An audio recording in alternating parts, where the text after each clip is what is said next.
You think the 2024 team that won 15 games was the best team. Maybe when you have that many injuries that you look at it and you say, hey, if you're still able to win games, then you're still one of those great teams. But I look at it like the team before. The 2023 team was special. 12 wins. I felt like they were one quarter away from being in the Super Bowl and maybe even a legitimate chance to win it. I felt like the 2023 team or the 2014 team that had the chance there with the number 2 overall ranked defense. Defense wins championships. And I felt like if they would have got over the hump against the Cowboys and that silly call that was made picking up a pass interference call, I felt like that Lions team had a chance to do some things. Maybe if looking back, they would have wanted to build on that team as opposed to letting some key players go. But I think the 2023 team, very special with Jared Goff. I felt like everybody was youthful. They had that youthful ignorance that maybe they didn't know, but unfortunately it came to fruition when they were one half away from winning the Super Bowl, and the combination of things that you needed to go right in terms of Dan Campbell making the call to kick a field goal, extending a lead as opposed to being so aggressive, might have played against the Detroit Lions. But I felt like that 23 team was pretty special, maybe even better than the 2014. But I think you have a different viewpoint. Who was the best team in the last 25 years? I went with the 2024 team, and the reason I did that is because it was a historic season for the Lions organization. You're coming off of the first division title in 30 years, and you're coming off of a year in which your season ended in a crushing loss in the NFC Championship game. And I think that they took their production to an entirely new level. You're talking about a team that had a point differential of plus 222 points. They didn't just beat some teams. They smoked some teams. And you talk about that game against the Titans when they hung 52 on them. I mean, they did what good teams do against teams they're better than, and that's leave no room for any doubt. Like, they were beaten up on teams.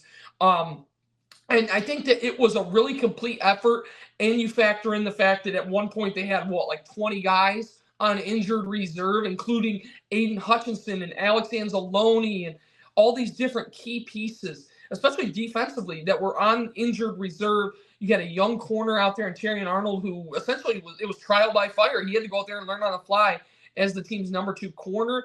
Obviously, Carlton Davis was a big part of that success in the secondary. You had an all-pro safety in Kirby Joseph. You had 2 all-pros on offense in Penei Sewell and Amon-Ra St. Brown. Frank Ragnow was a second-team all-pro. They were just very thorough in the way they went about their business. And obviously, the 2023 team is remembered more favorably because they won 2 playoff games. They got to the NFC Championship game. They should have won the NFC Championship game, and then you take your chances against the Chiefs in the big one. But unfortunately, that collapse in the NFC Championship game ended that season really before a lot of people felt like it should have ended. But the reason I went with 2024, and I know that there's a sour taste with fans when it comes to last year's team because of the way the season ended in the playoffs, I do think overall that was the most complete team the Lions have had in the last 25 years. The 2014 team's interesting, obviously, with the no call on the pass interference. That was pretty blatant. Had they won that game, they would have had to have gone to Seattle, which would have been the team that ended up going to the Super Bowl and losing to the Patriots. Do they win in Seattle? That's a tough ask. I don't know that they would have continued their season past that point.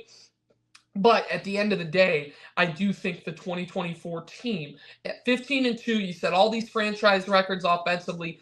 Your defense withstands so many key injuries. You get the 1 seed. Not to mention the fact that they couldn't win the division title until the regular season's final game because they had a team on their heels, the Minnesota Vikings, who finished just 1 game behind them because the Lions beat them head-to-head at the end of the regular season. They had to do things at a high level all year long. This was no cakewalk to 15-2, and they were able to go unbeaten in the division. They were able to handle business at home. They had the 2 losses to Tampa and Buffalo, but you talk about a team that dominated in primetime games. So much to remember fondly from that group, and I do think that this team's going to age well. Obviously, the loss in the playoff is never going to go away, how that went down, but I do think overall the most complete team in the last 25 years was last year's team.